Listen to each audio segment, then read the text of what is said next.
रहने वाले महलों की। रानी भाभी, आप बिल्कुल चिंता मत कीजिए, मैंने वकील से बात कर ली है। हम बहुत जल्द ऋषभ भैया के बेल के लिए अप्लाई कर देंगे।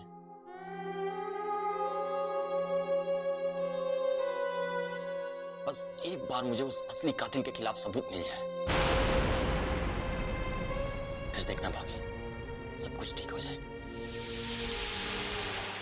सब कुछ।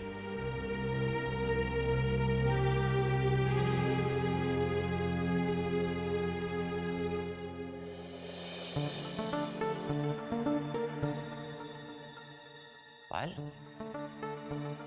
तुमने ऋषभ भैया को टेरेस पर जाते हुए देखा था ना? याद करो पायल, याद करो। हो सकता है तुमने किसी और को ऊपर जाते देखा होगा।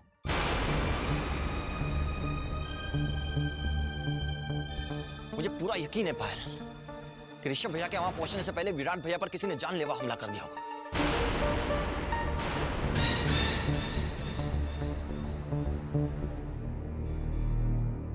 तुम चुप क्यों हो पायल? जवाब दो ना पायल। नहीं वरुण, मैंने किसी और को नहीं देखा था।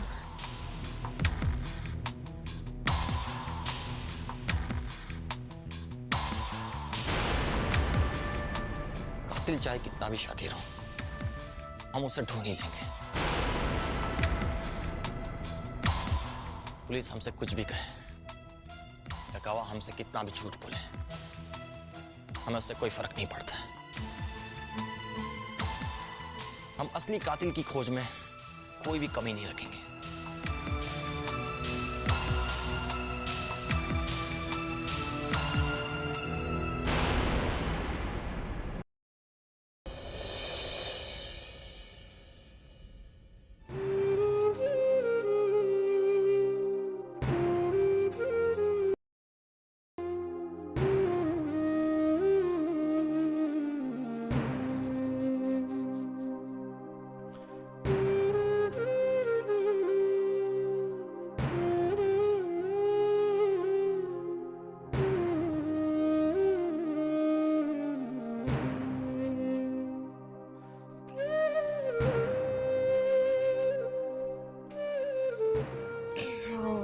आज ऋषभ की कोर्ट में सुनवाई है, तो क्या आप?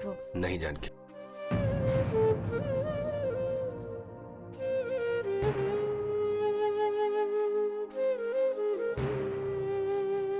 मैंने पहले भी तुम्हें साफ साफ कहा है, फिर भी तुम्हारी समझ में ना आया हो तो फिर से अपनी बात दोहराता हूं। मैं ऋषभ को कभी माफ नहीं कर सकता, कभी नहीं। उसने आवेश में आकर जो काम किया है, वो गलती माफी के काबिल नहीं है। आज उसकी वजह से ताऊजी ताईजी ने अपना बेटा खो दिया, कामिनी का सुहाग उजड़ गया, लड्डू ने अपने पिता को खो दिया। उसके बारे में तुम मुझसे बात नहीं करो तो ही अच्छा। और भी फर्ज है मेरे इस परिवार के लिए। मैं ताऊजी ताईजी का दुख भले ही कम ना कर पाऊं, पर जितना मुझसे हो सकेगा मैं उन्हें विराट की कमी महसूस नहीं होने दूंगा। मैं उनका बेटा होने का फर्ज निभाऊंगा, और मैं तुमसे भी यही चाहता हूं जानकी, तुम उन्हें इतना प्यार दो, इतना सम्मान दो कि धीरे धीरे उनके सारे गम दूर हो जाए। यही हमारा पश्चाताप है। हम गुनहगार हैं ताऊजी ताईजी कामिनी और लड्डू के, और उस गुनाह की सजा सिर्फ प्रायश्चित है। हाँ जानकी, सिर्फ प्रायश्चित।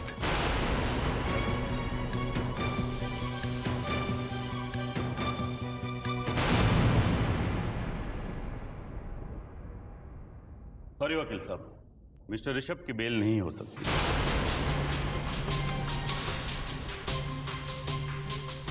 क्योंकि उन्हें नॉन बेलेबल वारंट पर अरेस्ट किया गया। इसलिए आपको जो भी एक्शन लेना है कोर्ट में लीजिए। ओके?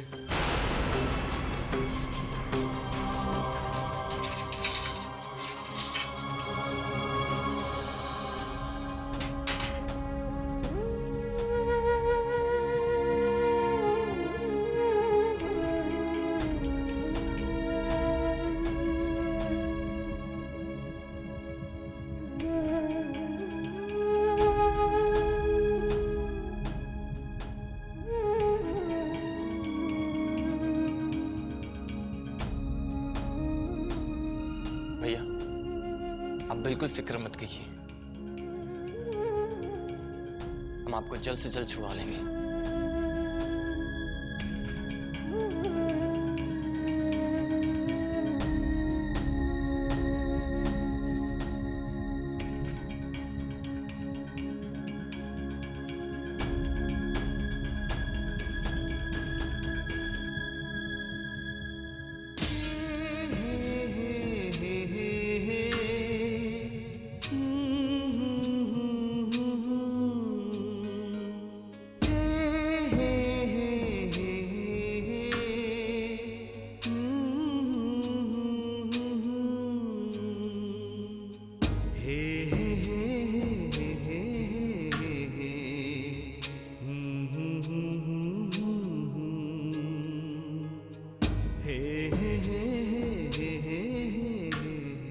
चलिए, पेशी का वक्त हो गया है।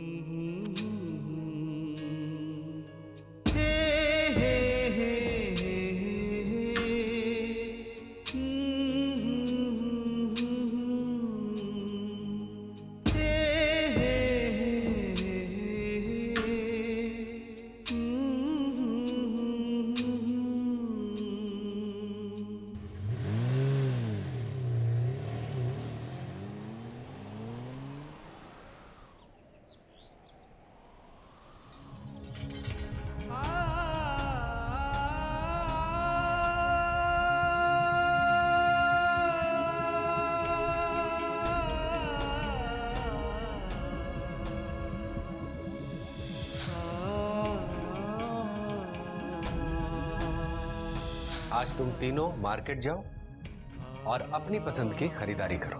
तुम लोगों को ये पैसे देते हुए मुझे कितनी खुशी हो रही है।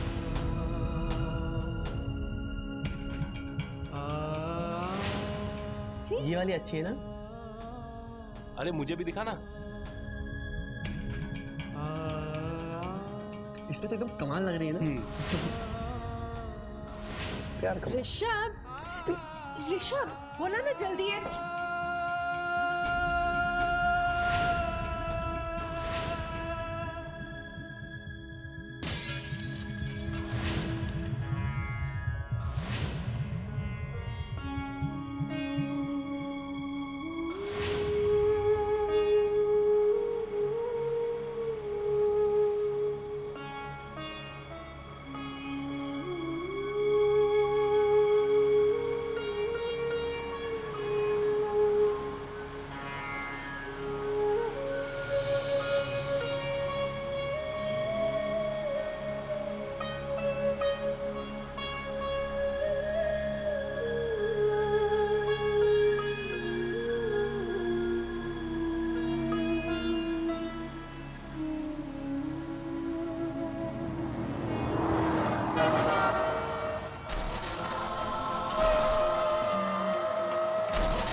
Mummy phone.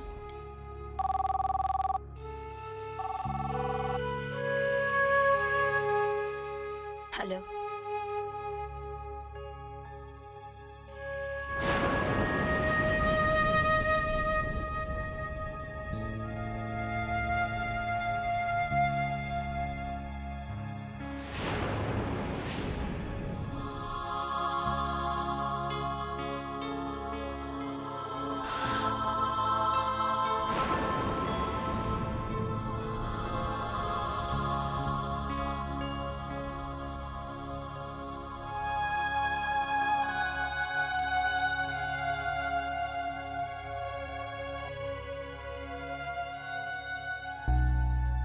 न्याय मिल गया।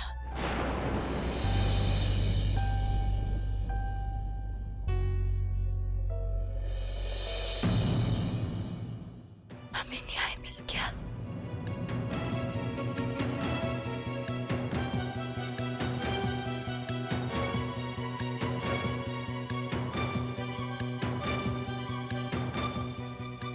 इंस्पेक्टर का फोन है तुम्हारे।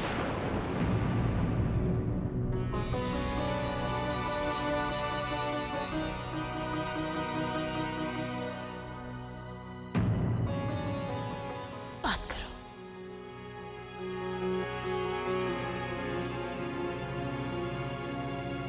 हेलो।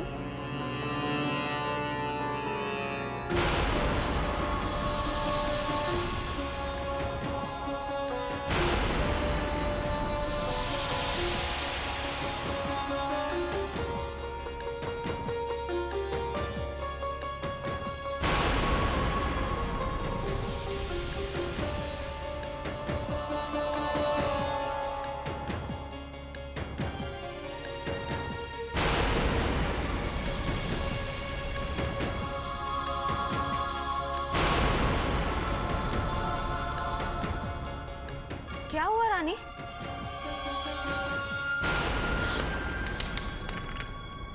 रानी, क्या कहा इंस्पेक्टर ने?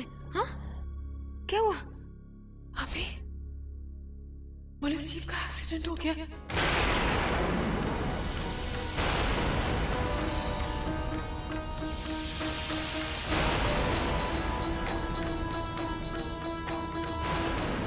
बहुत सारे लोगों की मौत हुई है और ऋषभ की बॉडी तक नहीं मिल रही।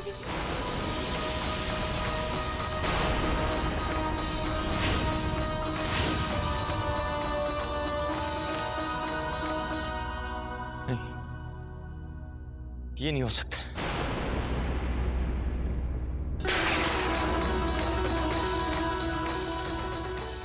रानी भाभी, आप बिल्कुल भी फिक्र मत कीजिए। ऋषभ भैया को कुछ नहीं होगा। जय, चल हम पुलिस स्टेशन जाकर आते हैं। जानकी भाभी, अब रानी भाभी के साथ रहेगा। चल जय। कैसे?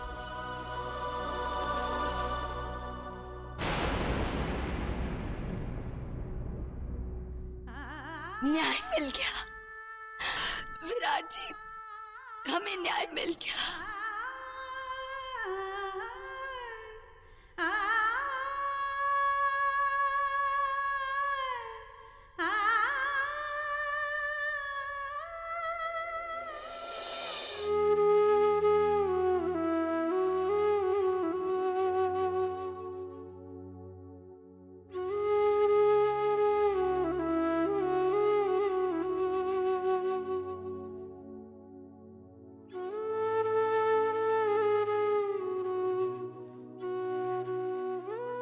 रानी,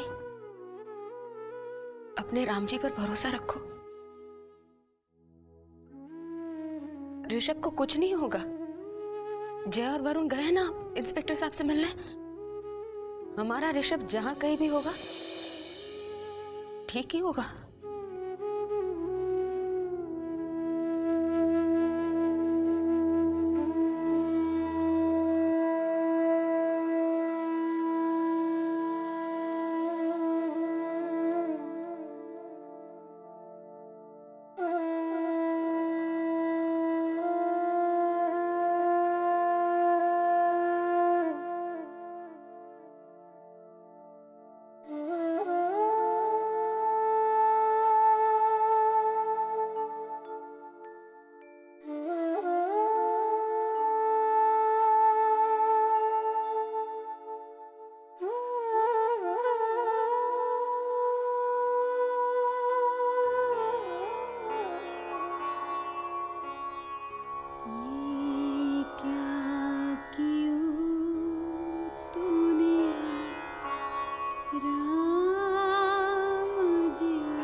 कितनी देर लगा दी तुम लोगों ने? इतना वक्त क्यों लग गया? फोन तो कर लेते। खबर अच्छी तो है ना?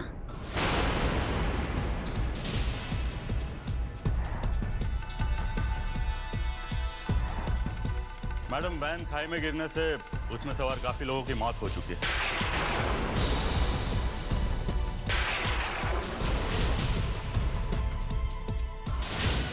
और कई बॉडीज भी मिल गई है, मगर ऋषभ जी की बॉडी अभी तक नहीं मिली है।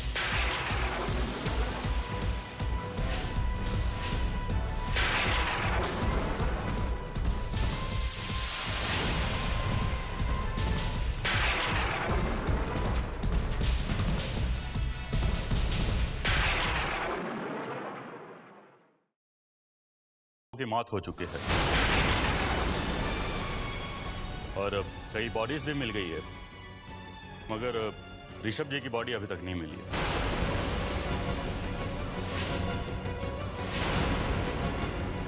तो इसका क्या मतलब है? मतलब हो सकता है कि ऋषभ जी जिंदा हो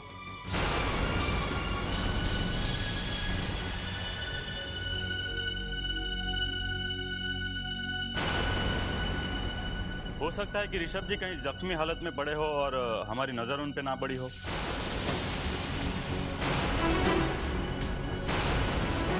और यह भी हो सकता है कि ऋषभ जी इस सब का फायदा उठाकर फरार हो गए हो।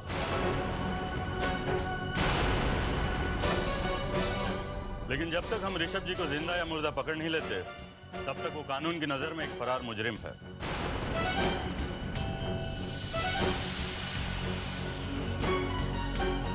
देखिए, अगर ऋषभ जी जिंदा है तो हमें पूरा यकीन है कि वो अपनी फैमिली से मिलने या कांटेक्ट करने की कोशिश जरूर करेंगे। इसलिए हम इस घर पर पूरी नजर रखेंगे। हमारे 2 कांस्टेबल्स दिन रात इस घर पर पहरा देंगे। और मेरी आप लोगों से ये रिक्वेस्ट है कि आप लोग प्लीज एक फरार मुजरिम को पकड़ने में हमारी मदद करें।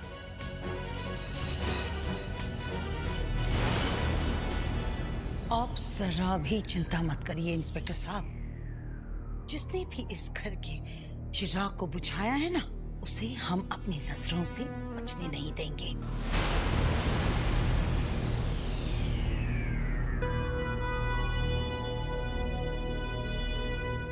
मेरे बेटे के हत्यारे को पकड़वाने में हम आपका पूरा पूरा साथ देंगे।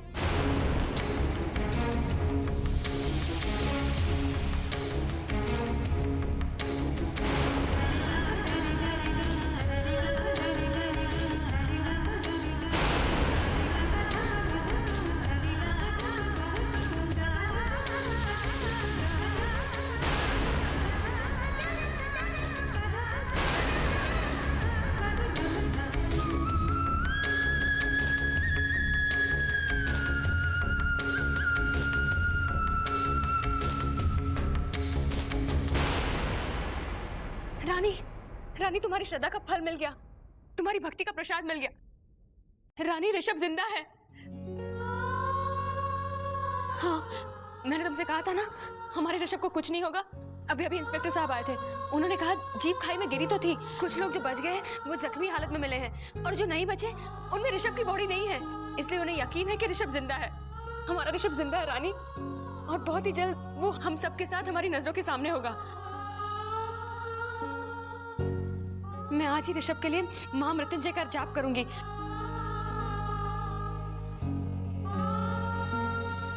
और हाँ रानी, हम दोनों मिलकर उसकी लंबी उम्र के लिए प्रार्थना करेंगे। राम जी हमारी जरूर सुनेंगे रानी।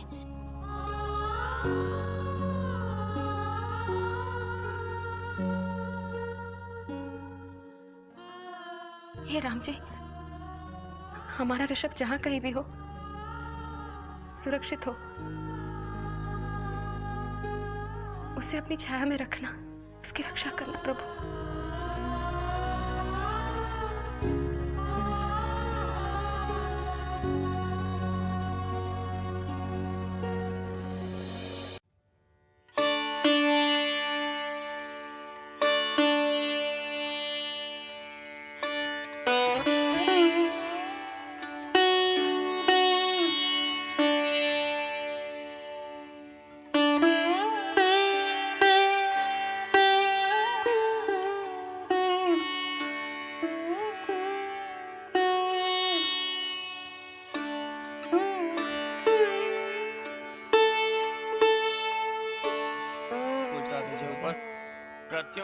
महादेव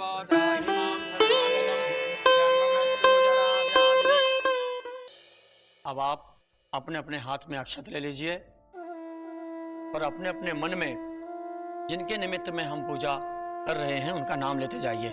हरि ओम मां वागर्धा विवशं प्रग्धौ वागर्धा प्रतिभक्तये जगतः पितरौ वन्दे पार्वती परमेश्वरौ भक्तये जगतः पितरौ वन्दे पार्वती परमेश्वरौ। ओम नमः शिवाय। अक्षत छोड़ दीजिए।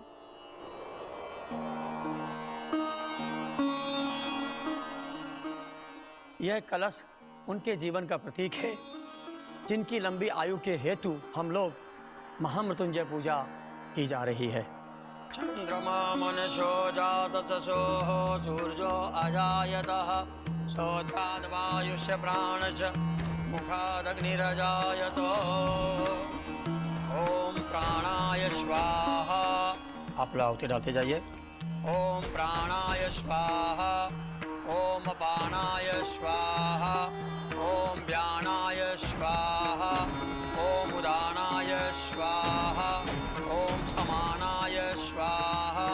ओम त्र्यंबकं यजामहे सुगंधिं पुष्टिवर्धनम् उर्वारुकमिव बन्धनान् मृत्योर्मुक्षेयमामृतात् स्वाहा।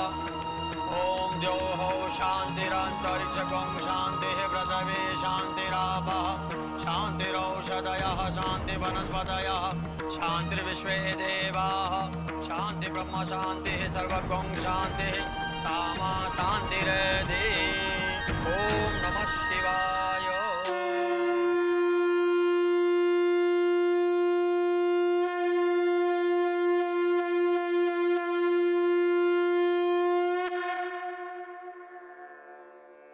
आप ऋषभ राठौड़ के धर्मपत्नी है ना?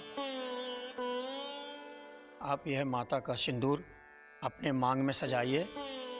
माता के आशीर्वाद से आपकी मांग हमेशा चमकता रहेगा।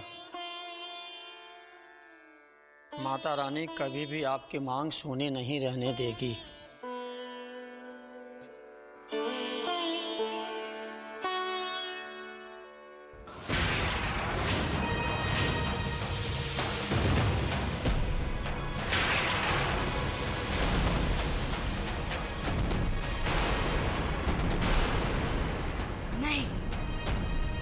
नहीं रानी, जिसके पति ने हमारी मांग का सिंदूर छीना है उसे अपनी मांग में सिंदूर सजाने का कोई हक नहीं है।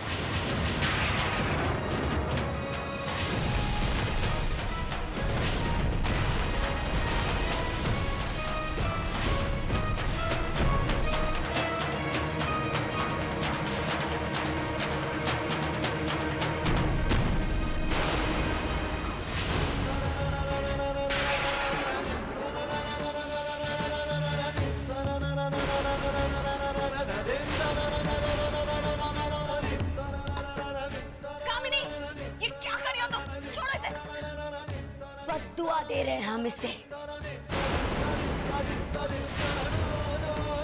तुम्हारे पति ने हमारे पति की जान ले ली। उसी पति की लंबी उम्र के लिए तुम पूजा कर रही हो।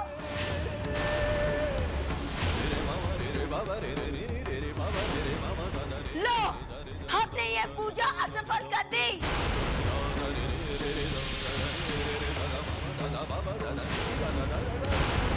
अब तुम्हारा पति नहीं बच सकता।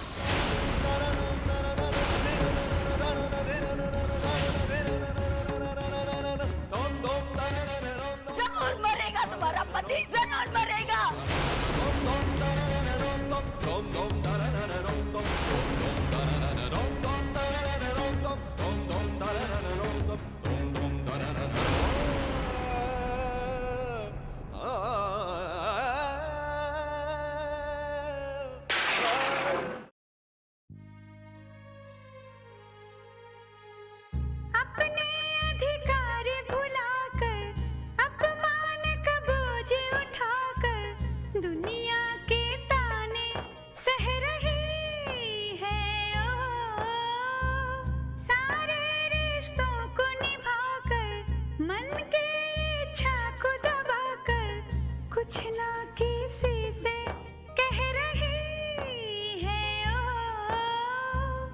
जितना निर्मल ये तन है उतना ही उज्जवल मन है। सहती जाएगी कब तक इन पीड़ाओं को।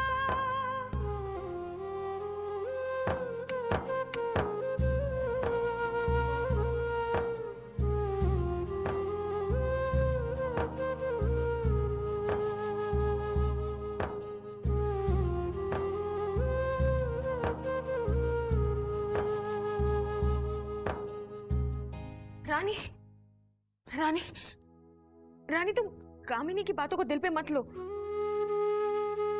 वो नहीं जानती कि वो क्या अनाप शनाप कह रही है। इस वक्त वो अपना संतुलन खो चुकी है।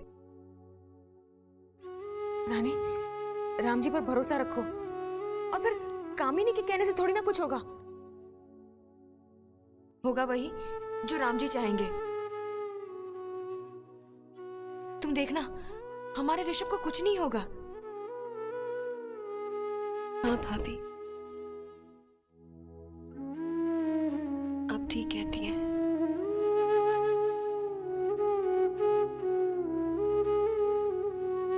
लेकिन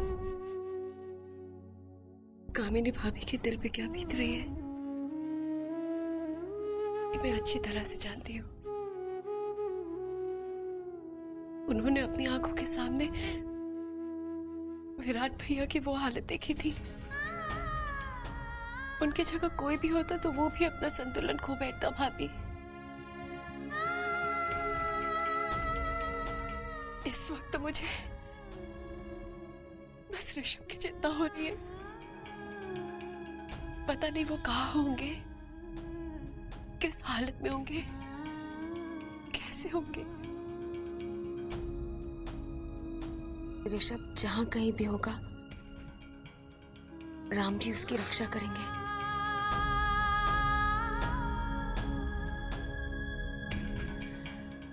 हम एक काम करते रानी, इसी वक्त मंदिर चलते हैं, वहीं चलकर ये अधूरी पूजा पूरी करेंगे। चलो तुम मेरे साथ चलो।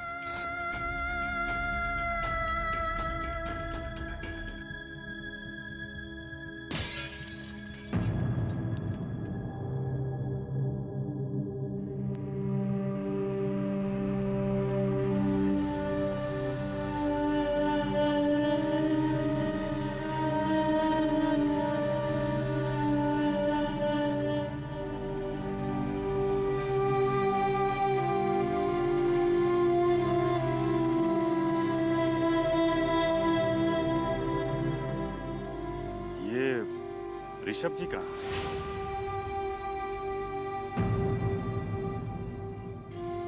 ध्यान से देखो, चप्पा चप्पा छान मारो। आज हमें ऋषभ जी की डेड बॉडी किसी भी हालत में मिलनी ही चाहिए, और अगर वो जिंदा भी होंगे ना तो भी यहीं कहीं होंगे, जख्मी हालत में। आज हमें उन्हें किसी भी हालत में जिंदा, मुर्दा या फरार घोषित करना ही होगा। और भागकर जाएगा कहाँ साहब जी? चिंता मत करो, ढूंढ ही लेंगे। हाँ भैया, कानून के हाथ बहुत लंबे होते हैं। उस तक आज नहीं तो कल हम पहुंच ही जाएंगे। अरे उसे जिंदा या मुर्दा पकड़ के ढूंढ ही लेंगे मीठा सिंह जी।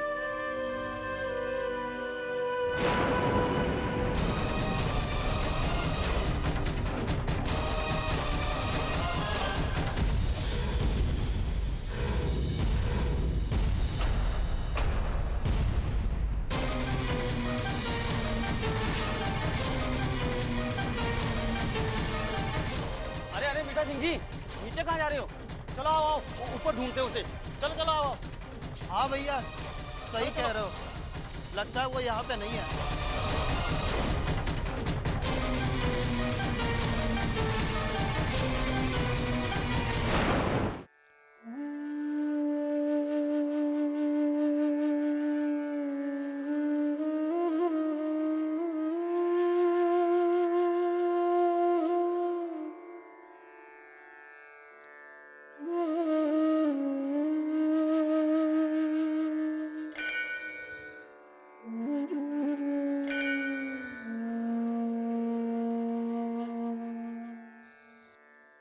रानी, इस वक्त हम राम जी के मंदिर में हैं, जिस पर तुम्हारी सबसे ज्यादा श्रद्धा है। सारी चिंताएं छोड़ो और दिल से प्रार्थना करो। वो तुम्हारे ऋषभ की रक्षा जरूर करेंगे।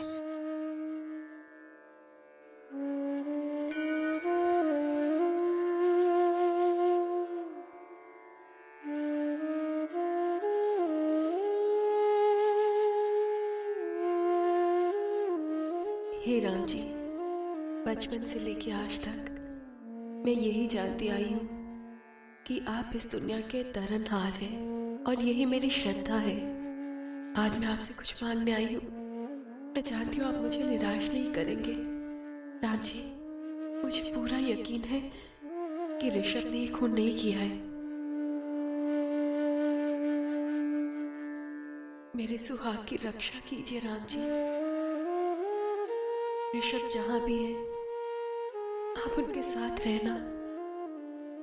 न जाने वो इस वक्त किस हाल में होंगे राम जी। उन पर दया करना राम जी, उनकी रक्षा करना।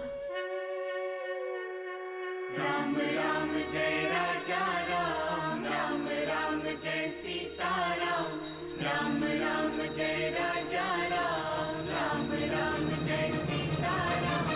श्री राम जय सिया राम, श्री राम जय सिया राम, श्री राम जय सिया राम, श्री राम जय सिया राम। श्री राम राम जय राम राम, श्री राम जय राम राम, श्री राम जय राम राम, श्री राम जय राम राम।